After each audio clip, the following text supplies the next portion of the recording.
because we've got so much to cover today, so much that we want to share with you. And frankly, so little time to do it.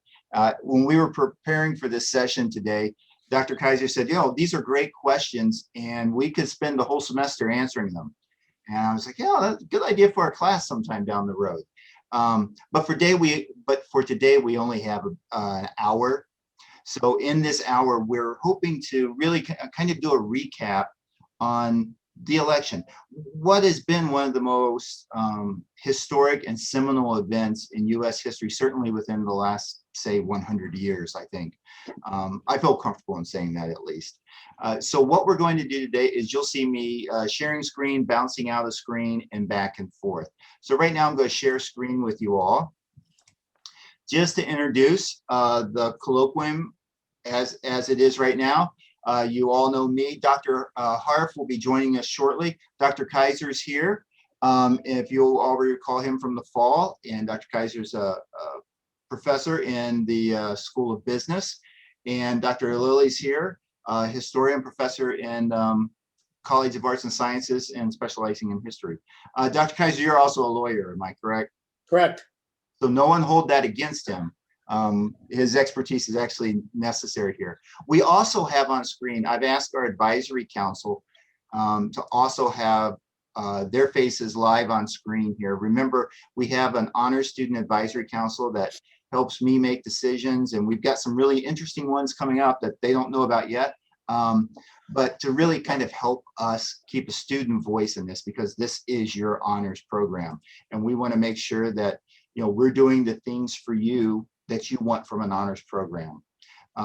Some of you may be looking enviously at the sweaters that we're wearing here. That came from the Honors Council from a couple years ago. In a pandemic, it didn't make sense, but may this be our last pandemic semester. Let's hope. And then back in the fall, we'll be able to have much more normal kind of environment. So Honors Council folks, do you have anything that you'd like to relate at this point in time? Otherwise, we're going to get started with the program. So here's our program for today. And I'm going to try to run kind of a tight ship with this because there is so much that we want to make sure that we touch base on. Let's see, am I behind time yet? No, I'm still on time. So I'm keeping a close look on the clock. And so my colleagues, I want you to please, I apologize in advance if I say, okay, we need to go ahead and move on, because I want to make sure that we're able to get coverage. So this is generally the agenda we're going to follow.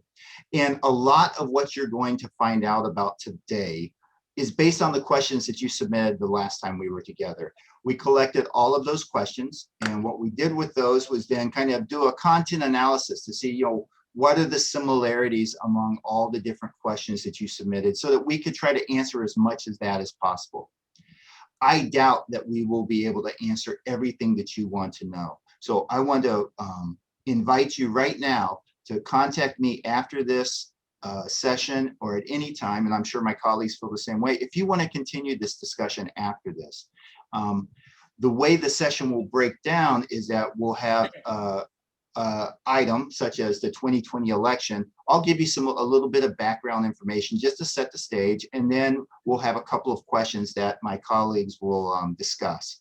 And then we'll just continue along that way all the way through the program until we get to the end. So my expectation is I may be challenging some of you as I read some of your questions. Some of the answers that you're here tonight will you'll agree with. Some of them may challenge you, and that's okay. That's what we're here for. We're here for critical inquiry. We're here to discuss and to think and to find out and make decisions as best we can. And again, I want to encourage you all, regardless of what your perspective is, if you just want to continue the conversation, or there's something that you're not clear about or you just disagree with, please feel free to reach out to me. This is all part of what we want to do in honors. All right, so with that, we're going to go ahead and start with our first section, which is the 2020 election. So it's just some basics about the election. First of all, unlike other elections, we've had a couple that have run on. It took about 4 days to get the election final results tallied. And that was largely because of mail-in ballots that had to be counted. And that states had prioritized, some states had prioritized in-person voting over counting the mail-in votes. So it took a few days. The results were clear. Then candidate Biden, Vice President Biden, former Vice President Biden, won 306 electoral votes. That is 81 million popular votes, and which was about 51.4% of the votes cast. President Trump lost the election with only 74 million votes, popular votes, 49.9% of those that voted, and gained 232 electoral votes. That was the results. What happened, which has happened in other campaigns after that, was that the Trump campaign challenged those results. And they did so in the courts, which is the recognized procedure that we've always used in this country, that if you think that there is something amiss with votes, whether it's in counting or procedures, you take that to the courts and the courts adjudicate that. The Trump campaign lost some 60 lawsuits when they tried to contest this, including 2 that went to the Supreme Court. And ultimately, the results of the election were upheld by multiple recounts in several states and ultimately certified by all 50 states. That is, the states' boards of elections said, this is how we vote in our state, and sent that to Congress. Even with that, President Trump refused to concede the election. In fact, he to this date hasn't, and he continues to deny he's lost. Many Republican leaders echoed these claims, and while most others just remained silent, only a few Republicans actually recognized then President-elect, now President Biden's win. A recent YouGov poll shows that 72% of Republicans, people in their polling, American people in their polling, think that there was something illegitimate about President Biden's win. 2% of Democrats and 35% of independent voters. So that's where we are at the end of the election, which brings us to our first question. Was the election rigged? And I'll open that for discussion with my colleagues. I'm unmuted. Short answer, no. We've seen, as you aptly pointed out, Alden, 60 lawsuits. We've seen every state certify their election results.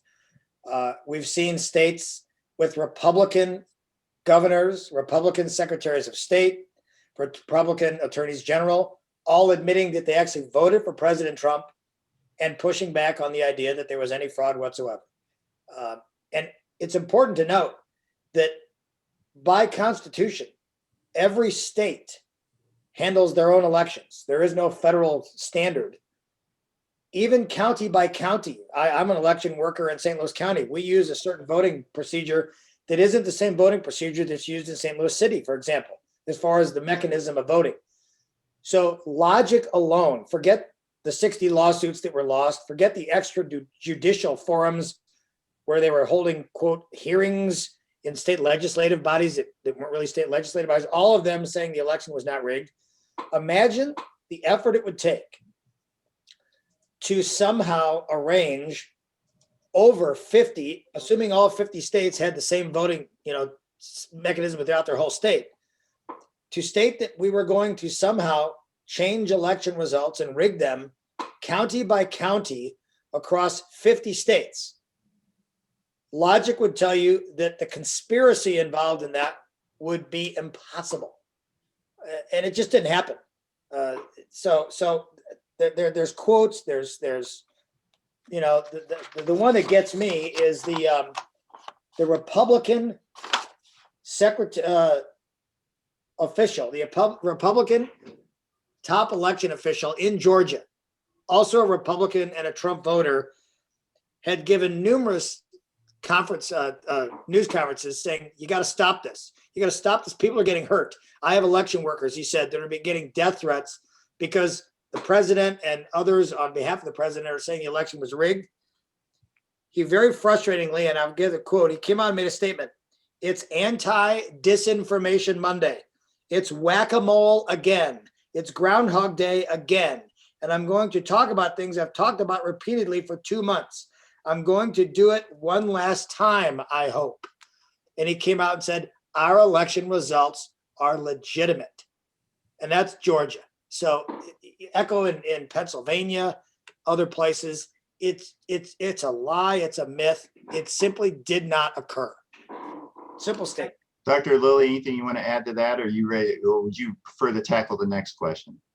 No, I would concur. Look, the thing is that there is no evidence to prove that there's any wide scale election rigging. You will have heard many things, I think, in the media. And I would encourage you, especially some of you this may have been your first election, and I imagine it could be very disorienting because you don't know where legitimate information comes from. Volunteer to be a poll worker. Actually go and get some experience doing this so you can see with your own eyes how your city, county, state works through the process. And you will find that there are many, many people, I would say the overwhelming majority of people who do this, do so because they are patriots, because they want to be in the process. And just like you, they are concerned that their elections be free and fair. So I will echo everything that Dr. Kaiser just said, and just go on to say that, you should always ask yourself, first of all, where is the proof? Where is the evidence? Anytime you are confronted with a situation in which you don't know who to believe. And then think, there's an old Latin phrase, cui bono, who benefits? So who benefits from saying that the election is rigged? Why do they benefit? And who doesn't? And that will lead you to interesting places. All right. Thank you for both of you for those answers on that. So pretty definitive there. How about this one? How did COVID impact the voting and election process? Let's start off with Dr. Lilly. Sure. Well, the largest thing we've seen is the use of, what can I guess in some be referred to as distance voting. There are various terms for it. Now, this is nothing new. I want to tell everyone that absentee voting is in voting by mail is something we have been doing for decades. And I myself, in my very first presidential election, voted. I guess at that time they were calling absentee voting. I was studying abroad, which I totally recommend for everybody. If you want to learn more, come talk to me, talk to Dr. Craddock. But I was studying abroad, and I was very politically active as I was 20 years old at that time. And I wanted to be able to vote. And so I voted from abroad, and my vote was counted. Other people's votes were counted. We think of all the servicemen and women that we have around the globe who need to vote distance. So the COVID-19 represents, I think, a huge challenge, certainly to the election process, in that the people also, I think, tremendous impact was also on the people who generally work. The polling stations tend to be retired people who are also at most risk for the disease. So, one of the things that, again, I'm going right back to my first comment, is that people like you who are, as far as we can tell, less susceptible to COVID-19, a lot of you guys stepped up too, I know, and actually did volunteer. And so don't believe anything about, if you hear disparaging remarks about your generation, you should not believe it, because we know you're stepping up. So I think that COVID-19 made a tricky situation, a very fraught election, more difficult logistic, and required the expansion of existing processes, and then the adoption of some new ones, which I know Chuck can elaborate on. Well, there's a couple things. There's a question in the chat. It's curious as to how the election can be considered 100% okay when the state like Pennsylvania reportedly violated their own constitution. Yeah, the key word in that question is reportedly. The Pennsylvania Supreme Court, its own court, found that their election procedures did not violate the Constitution. So anybody that tells you it did is giving a legal opinion contrary to the one body that's in charge of interpreting the Constitution of the state of Pennsylvania, and that is the Supreme Court there. I would echo what Lisa said. There are 5 states that have been conducting Where you're at, bro. That's it. are primarily mail-in ballots for the last, I don't know how many elections. During COVID, 32 other states expanded the availability of distance voting, either through absentee voting or mail-in voting, whatever you want to call it. The result of that was historic turnouts. President Trump got more Republican votes than any president in history. Joe Biden got more Democratic or votes, whoever voted for him, than anybody in history. So the COVID, did it have an impact? I'm sure it did. But at the end of the day, this was an election that more Americans voted in and participated in than any presidential election in the history of our country. And that says a lot. That tells you that perhaps these systems are what should be done in the future. We want people to vote. That's why we grant you the right and the privilege of voting. It's interesting you say that, because even as we speak, there are literally 100 different bills working their way across the United States to restrict voting for the next election. And back to Dr. Lilly's point, you have to ask who wants that and why. So with that, that's all we're going to cover on the 2020 election. I know we could spend all night talking about the 2020 election, but we do want to go on and talk about something. And I ask all of you to please take a look at a couple of videos, because I think the insurrection that took place at the Capitol building on January 6th is something that's, again, historic in nature. This is something that will define a big part of your life when you look back at it. The details, again, are fairly clear and indisputable. The Trump campaign paid for organizers $2.7 million to organize the March to Save America in dispute of the election results. And they chose January 6th as the day to have that rally, because that was the day when Congress meets to basically do something that's always been a procedure. It's just a ceremony. It's not an actual debate or action. It is literally just something that we go through, a ceremony of counting the electoral votes, because of course, as Dr. Kaiser said, the states have already certified those. Congress cannot overturn those. But that was the day. And after pressuring Vice President Pence to try to do something, which the Vice President said, no, I can't do that. That's not constitutional. The president held a rally, and in that rally directed the people at the rally to march on the Capitol.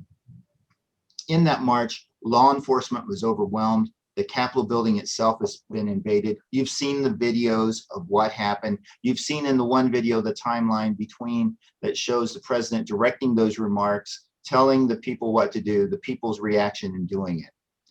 Members of Congress, of course, were afraid for their safety. There was damage done. And in fact, there were a lot of people injured. Law enforcement has already charged 158 people and opened over 400 investigations because of their behavior was against the law. It was, in fact, an insurrection. Weapons were confiscated. Improvised explosives were found, pipe bombs. They're still looking for the person that they have on camera who was placing those. Extensive damage was done to the Capitol, including stealing five computers were stolen, members' computers. We had 5 people die or were fatally injured. And you might have noticed that yesterday was actually, there was a state ceremony for the one Capitol police officer who died actually immediately during through the attack on breaking into the Capitol. And he is lying in state at the Capitol building. That was broadcast on some TV stations, but not on all, by the way. Nearly 140 Capitol police officers were injured. 58 DC police officers were injured. Officers were beaten with pipes, with flags, with sticks, shot with bear spray. They were trampled, knocked downstairs. Multiple officers sustained traumatic brain injuries. One officer suffered 2 cracked ribs, 2 smashed spinal discs, and another one lost an eye. And to date, 2 Capitol police officers have committed suicide. It's not been reported why. The suspicion is from post-traumatic stress from the event. So this was a truly violent insurrection to try to stop what is a routine ceremonial counting of electoral college votes. So at that, we've got 3 questions here that we kind of boiled down. So the first question to our panelists is, what was different about this election that caused the riot?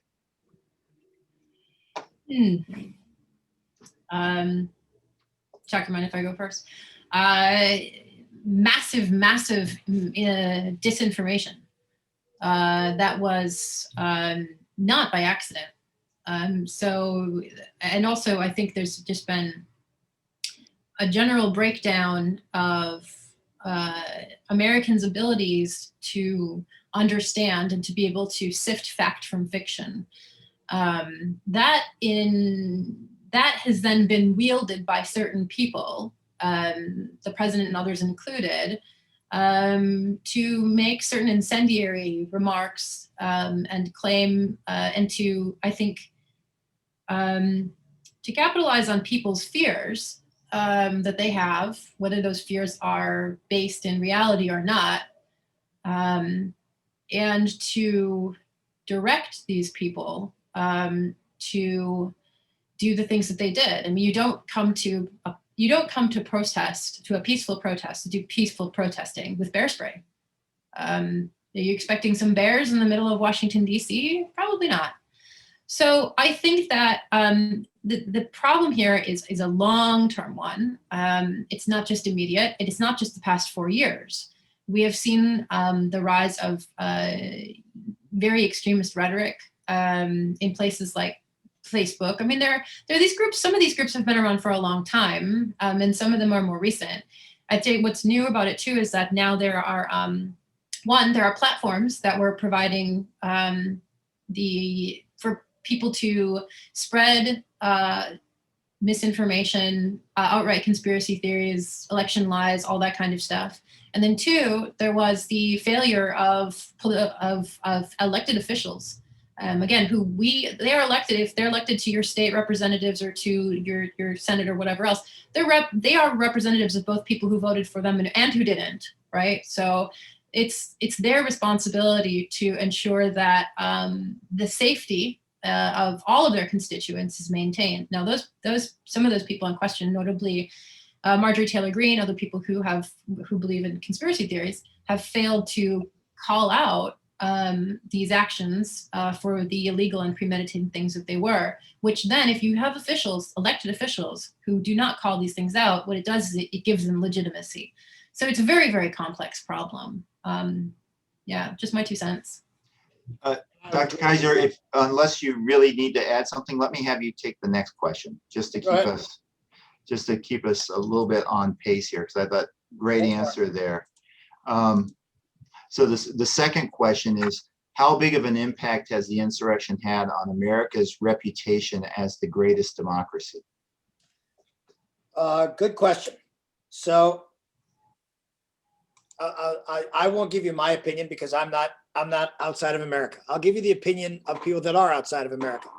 The first one is Europeans' confidence that the United States would do what was right for the world was at about 90% under President Obama. It's now about 20% under President Trump. Ivo Dadler, a writer for the Hartford Courant, and I'm quoting, "The level of incredulity and concern following the revulsion and anger expressed by my friends and former colleagues overseas underscores the damage that was being done to our standing abroad by a rioting mob bent on overturning an election result they did not like. The world's oldest and most successful democracy, which for more than 2 centuries had stood as an example to so many from around the globe, was under attack from within. And the attack was led by a sitting president who refused to accept the most sacred of all democratic principles, that the people, through elections, get to decide who governs." I've got quotes from Angela Merkel. Those are our allies, right? Now, here's a quote from the president of Iran. "What we saw in the United States last night showed annihilation of Western democracy in the world." So some people are decrying how terrible it was. Others are saying, see, we've been telling you that democracy doesn't work, so don't buy into that democracy. It has taken a hit that I don't know we'll fix quickly. I really don't. And so, yeah, a major hit to our standing around the world. Dr. Lilly, anything you'd like to add to that, or would you rather Yes. next question? Just really quickly, I would say that we've also seen this before during the civil rights movement and during the Cold War. So if I will speak for Dr. Harf just a little bit, because I know he's not here, he's a Cold War specialist, but I know he would say that if you recall during the race riots and things of the 1960s and the civil rights movement, what was coming to the fore was essentially a growing understanding among Americans, white Americans at least, that there were historic injustices and that our democracy was not being applied equally for everyone. And the Soviets at that time, who are our greatest enemies,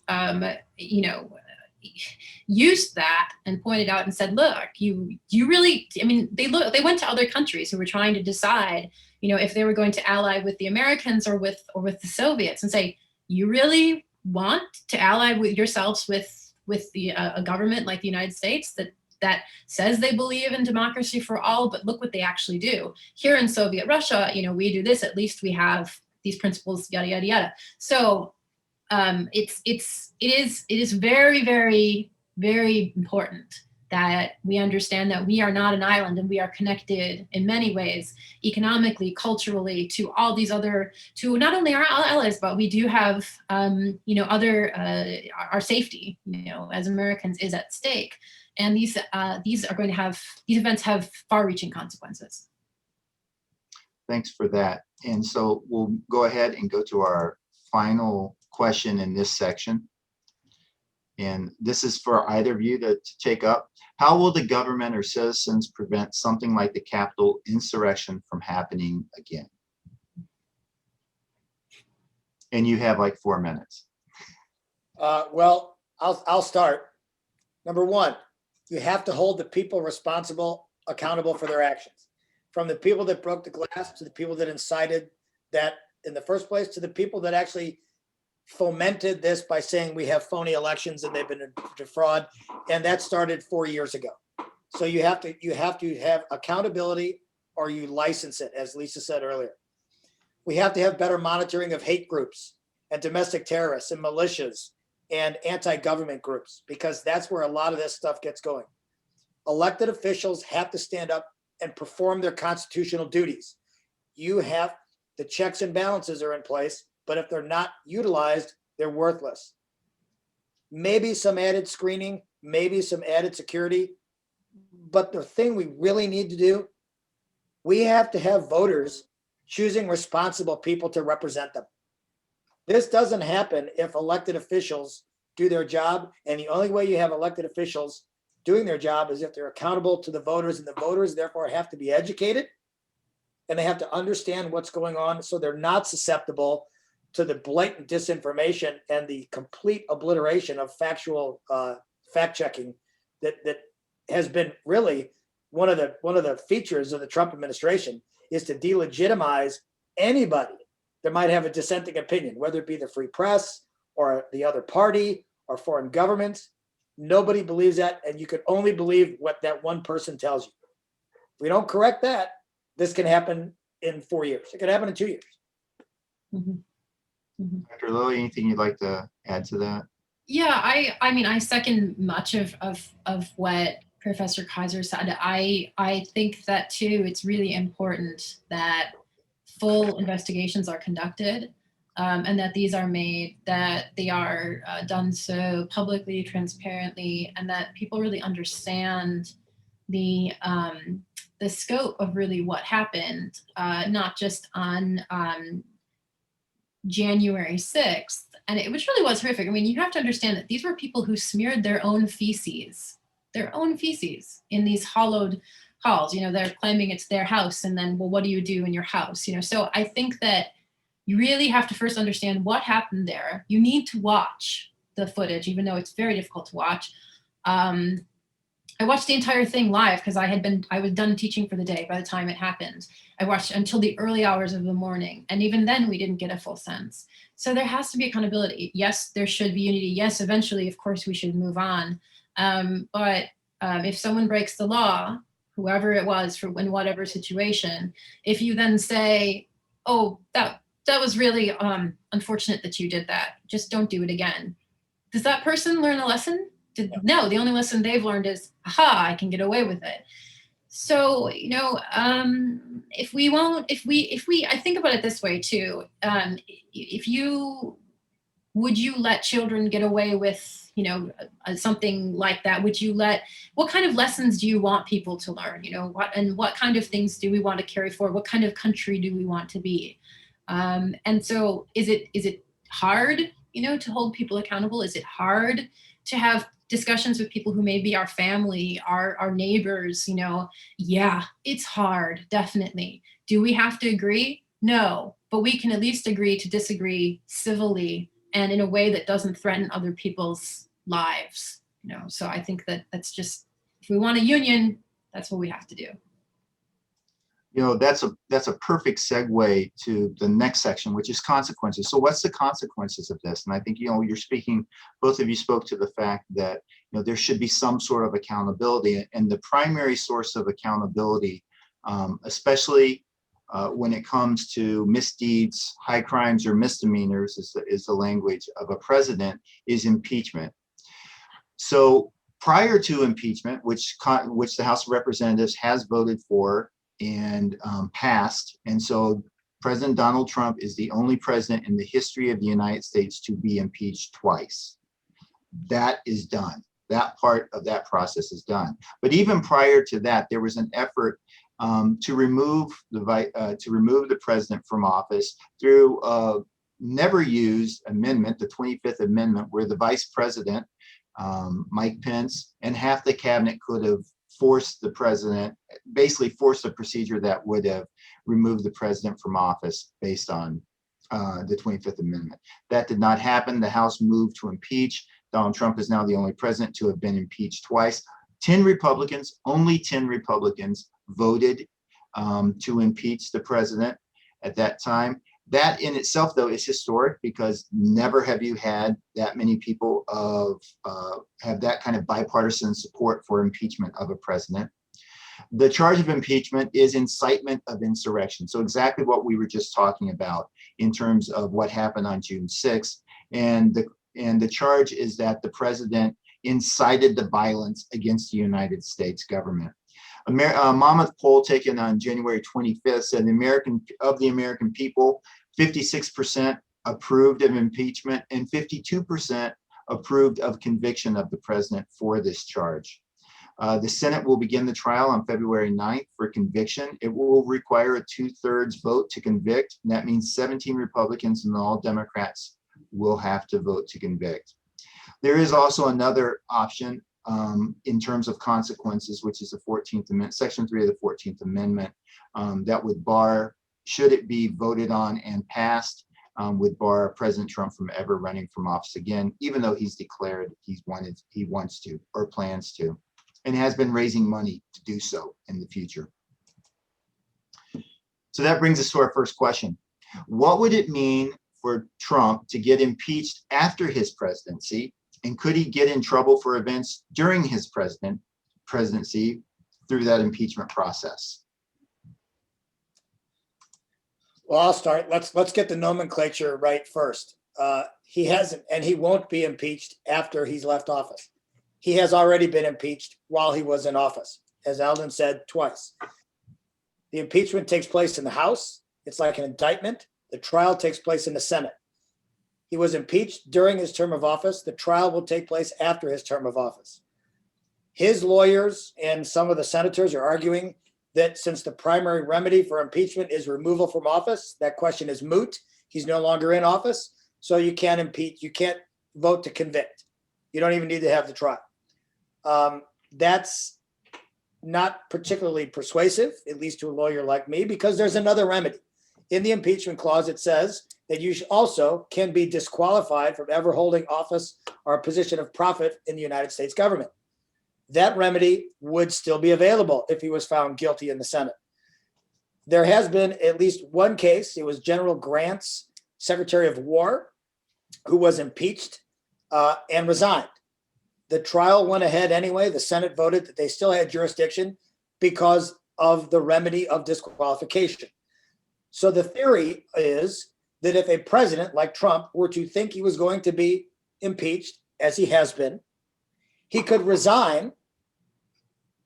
And in his argument, no further proceeding could be had, and then he could run again in 4 years because the disqualification was never voted on. So there is a remedy that could happen after he leaves office. It is the disqualification remedy, and I think that's valid.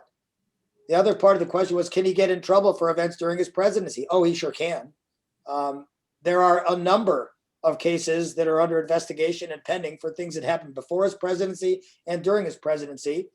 And, you know, the short answer there is stay tuned, because I firmly think that the Southern District of New York or the Attorney General of the state of New York will eventually be filing some type of criminal proceedings against the Trump organization or President Trump or members of the organization. We shall see. But yeah, he could get in big trouble. And you could argue one of the reasons he wants to remain president is because he fears criminal liability that as president, he cannot theoretically be charged with as long as he's president of the United States. Yeah, just to add on to that before I hand it off to Dr. Lilly. In fact, before the Senate has taken up the conviction, they actually had a vote in the Senate on the question of constitutionality, excuse me, of whether it can go to a conviction, and it did pass with a majority, a simple majority, that it could go to the conviction phase. Dr. Lilly, anything else you'd like to add to this point, or would you rather tackle the next question? Not really. No, I'm not a lawyer, so I think Professor Kaiser has put that very eloquently. Okay, so we'll go ahead and hit you with the next one. How will the impeachment trial help or hurt the Biden administration's effort to accomplish their agenda? That's a very good question. I think it has to, I think it will, the short-term consequences are different than the long-term consequences. I think honestly, in the long term, it's not going to be terribly impactful. In the short term, I think that what we will do is that certain representatives in the House and certain senators will make very much hay out of how they vote. And they will then go on all the mainstream media and will talk incessantly about how they have voted or what. So you will see other people definitely trying to make the impeachment a measure that remains in the minds of Americans. I think that the Biden administration has sought to distance themselves from it. If you have been following any, Jen Psaki's, she's the White House press secretary, has basically said, we're not interested in talking about this. We have a pandemic to deal with. We have all these other economic problems to deal with.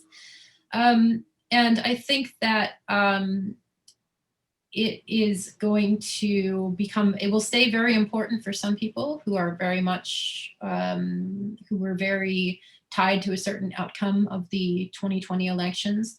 And I think for a lot of other people, it will simply be, can I afford to put food on my table? Will I have a job? Is the Biden administration helping me with that or not? So I think it's much for the Biden administration. A harder task for them is going to be proving that that what their policies are in terms of addressing the pandemic and addressing economic concerns for most Americans. I think that is going to be far more consequential. Dr. Kaiser, would you like to add anything to that? I'm far more cynical than is my younger colleague, Dr. Lilly. I think it won't have the slightest bit of effect on Biden's agenda, because I think the people that oppose impeachment are so ground into their position that they're never going to get along with President Biden's agenda either way. They want to have unity, but it's only if their way right now. So I've seen it already. There hasn't been a single Republican senator that voted for Biden's agenda as it is. I don't think if Biden came in or the Democrats came in and said, let's just get rid of we're going to dismiss the impeachment thing. We'll get your votes on this agenda, right? They'll say no. So I really don't think it changed anything. And it's going to take a week of time. The Senate moves at a snail's pace anyway, so that week isn't going to matter. I think Dr. Lilly is absolutely right. There will be people that will be shouting from the balconies about how terrible and unfair and horribly President Trump has been treated, and we're wasting time in the middle of a pandemic, et cetera. But at the end of the day, there's such great division politically that I don't think his agenda is going to garner one more vote if it were to go away on impeachment, or one less vote because there is going to be an impeachment. I just don't have that hope. Hmm.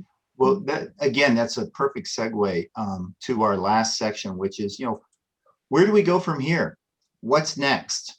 How do we recover as a country, or can we recover? I pulled a little bit of research together about what the American people are saying right now.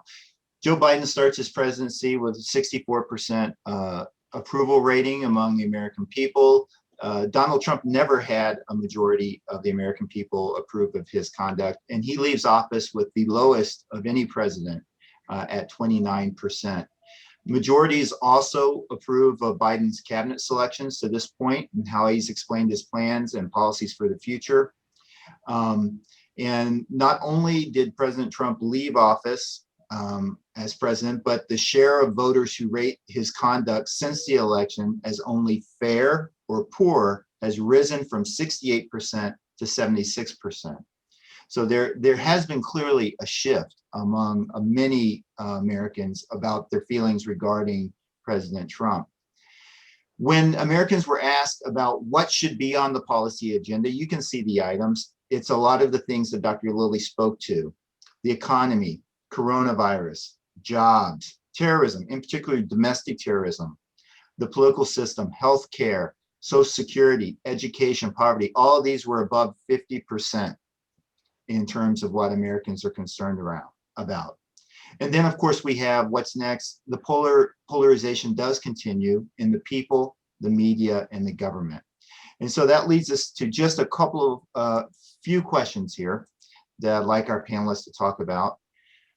And the first one is, what will be the biggest difference between the Trump and Biden presidencies? Oh, wow. That's to be determined.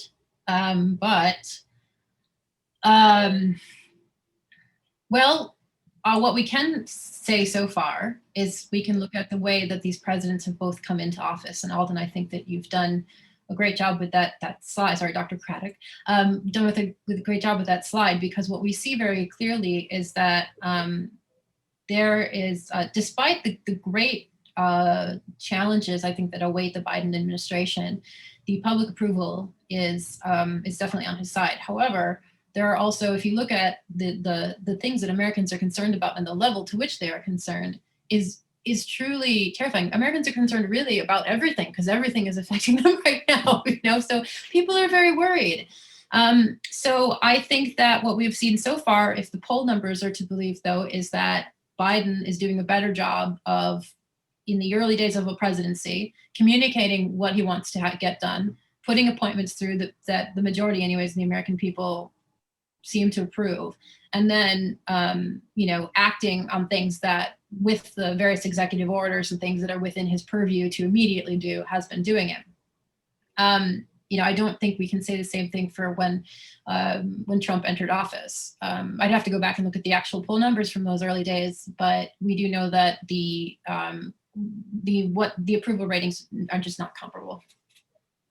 Dr. Kaiser, anything you'd like to add to that? I'd say that despite the obvious policy differences, I think you're dealing with two very distinctly different human beings. Joe Biden is a person of empathy for a whole host of reasons, and Donald Trump, by all accounts, is not a person of empathy. He uses people's grievances to rile them up.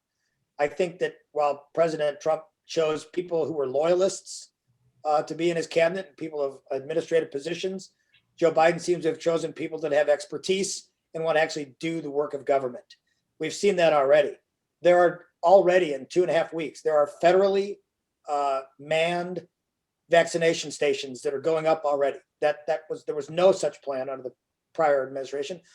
Just yesterday, 9 families were reunited with children that were separated at the border, that there was no hope of finding those families. That's in the first 2 weeks. I think we will not see a president who on a daily basis uses Twitter to insult and demean other people.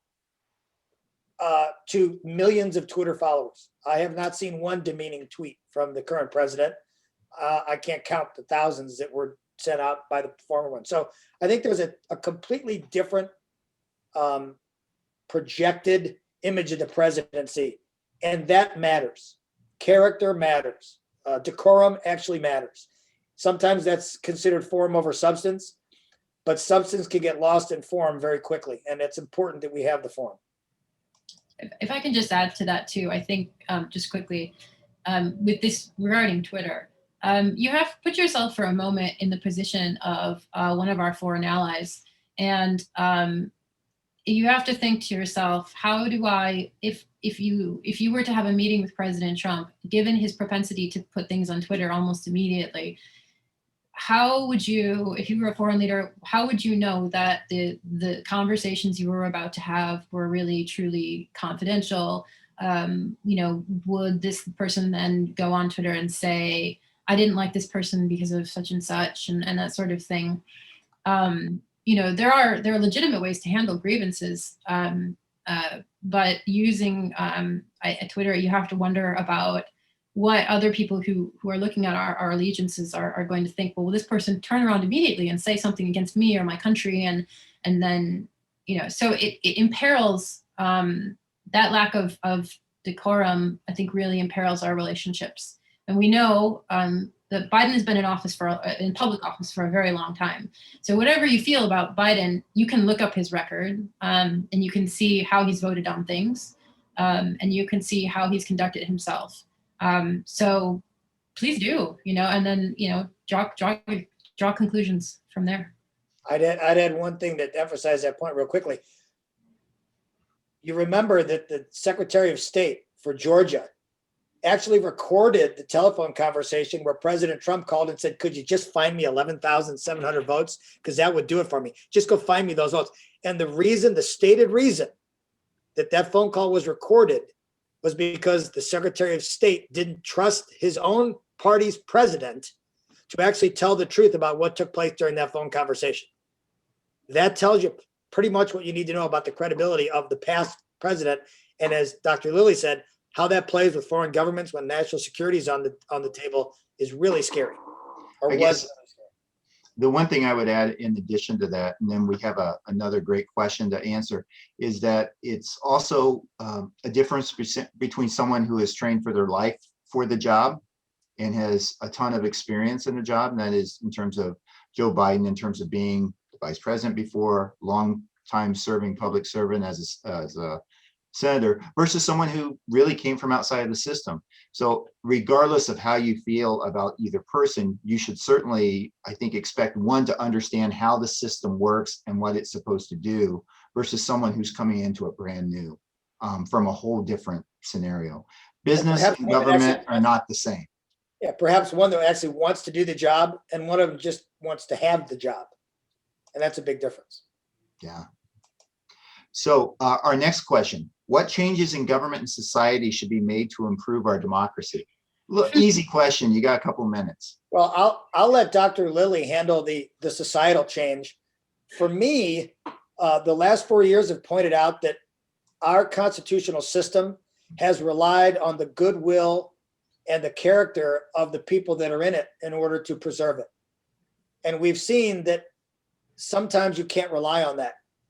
And so if we're going to have ethics rules, we have to have ethics enforcement, and that enforcement has to have teeth. We have to have government oversight, and you better give Congress the power to subpoena witnesses and swear them and actually make them show up. That there were way too many holes in the system that goodwill and going back to the Federalist Papers and the Founding Fathers, who just said there's no way we're going to have bad people in the government because our citizens won't elect them. Well, that assumes we have citizens that actually know who they're electing. So A, we have to enact legislation, regulations, et cetera, to plug some of those holes. And B, we have to have voters that make decisions based on reason and information, not conspiracy and grievance. We ought to look at what social media is doing through algorithms or otherwise to encourage people to find only the voices that agree with them and cut off any type of critical analysis. And that segue goes into Dr. Lilly's idea of what socially we will have to do. Right now, the biggest problem that I see is that people don't understand what information they can trust.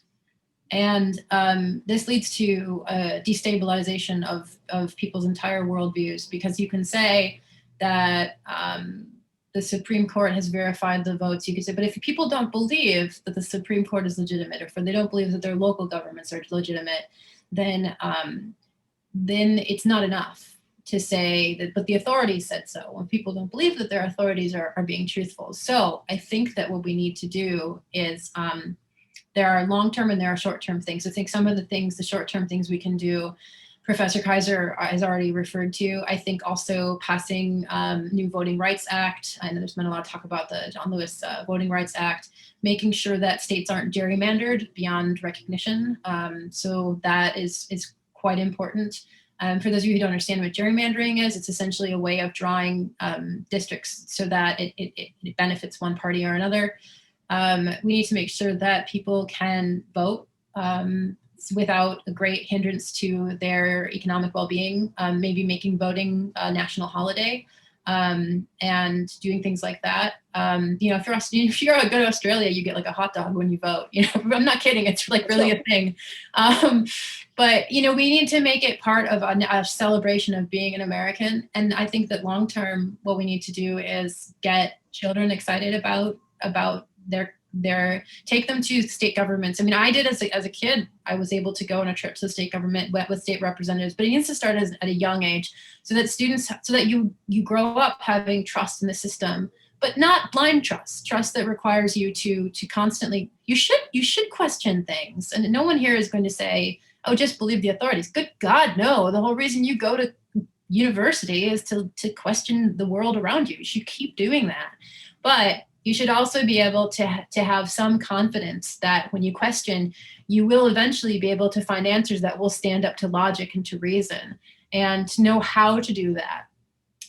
So I think that short-term, you know, reforming the way people can vote and how that process is done, and then long-term, reinvigorating our confidence in the system with education. Yeah, let me jump on. I think we have to start finding a way to convince people that government is a necessity. We have been told for 20 or 30 years, government can't do anything right. We don't need big government. We don't need government at all. If coronavirus has shown us nothing, it has shown us that we do need federal overarching government to do big things. And so throwing the baby out with the bathwater doesn't work. I would also add the structural changes that Dr. Lilly started to talk about. Here's a kind of a scary but interesting statistic. By the year 2040, 66% of the United States population will be represented by only 30% of the Senate, which means the smallest states will have a supermajority in the Senate that could completely stop any progress for where people actually live for 66% of the people. I would also add that the last, two elections in my lifetime, the winner of the popular vote by a significant margin lost the Electoral College. That was Al Gore to Bush. That was Hillary Clinton to Trump.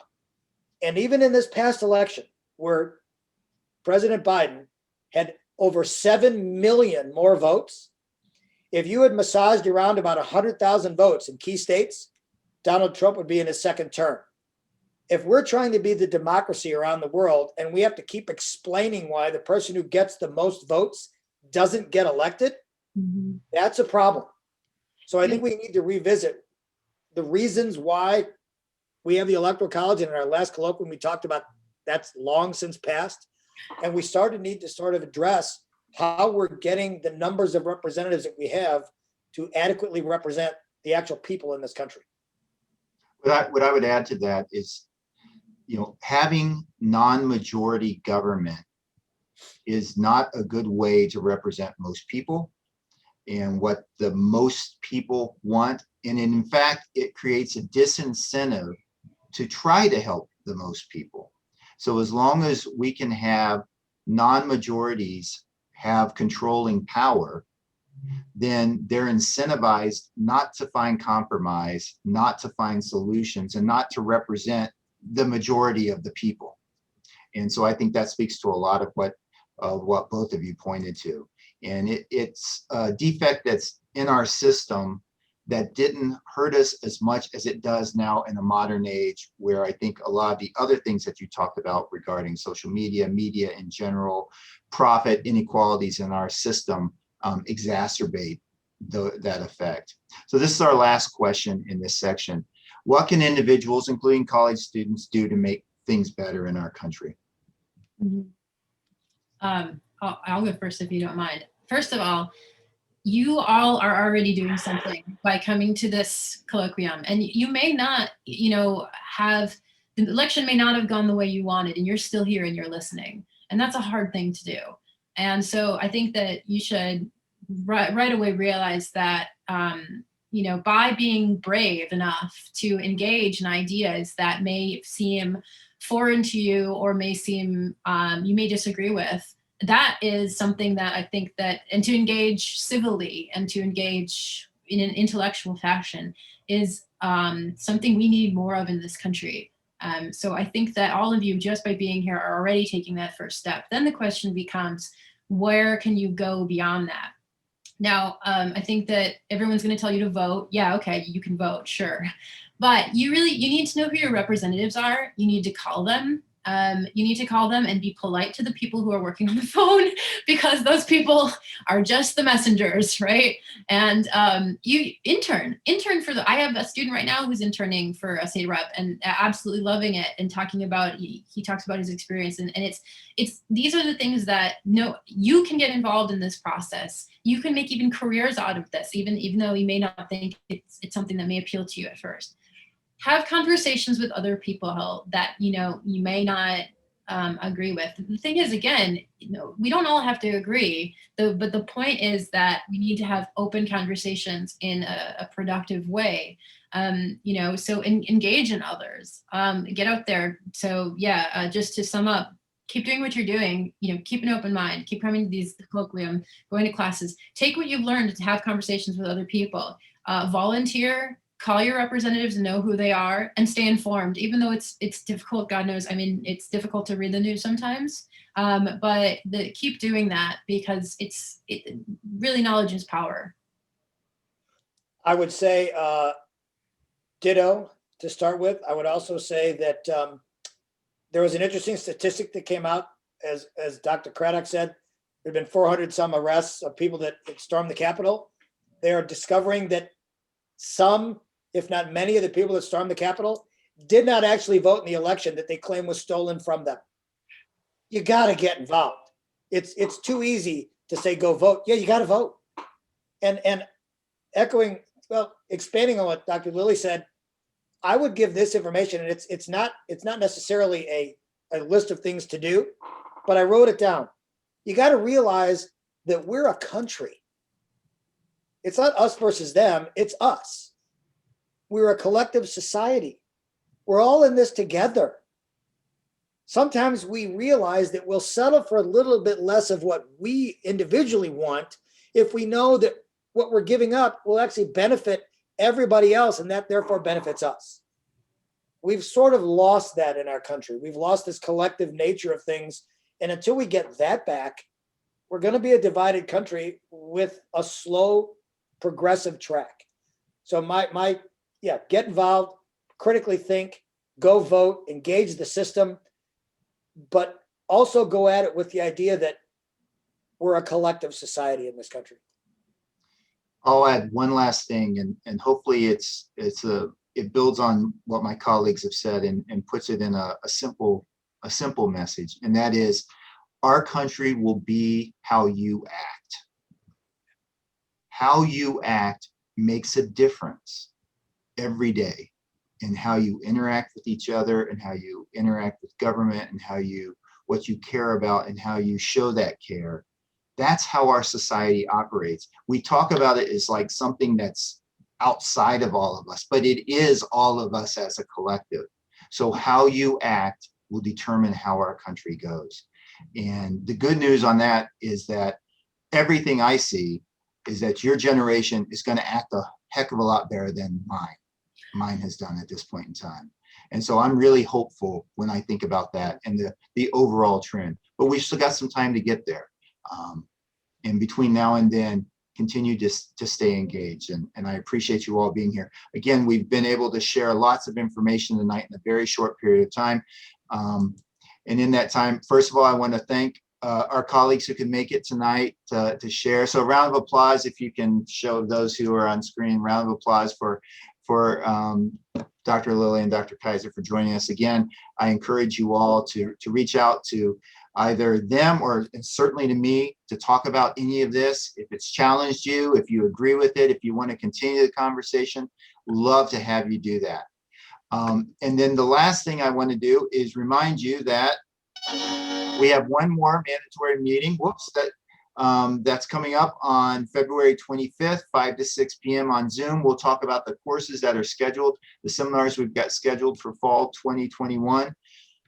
Until then, please stay safe, take care of yourself. Thanks for showing up, and reach out to us whenever you get a chance. Thank you, everyone, for showing up. Thank you. Everyone, Thank have a great you. night.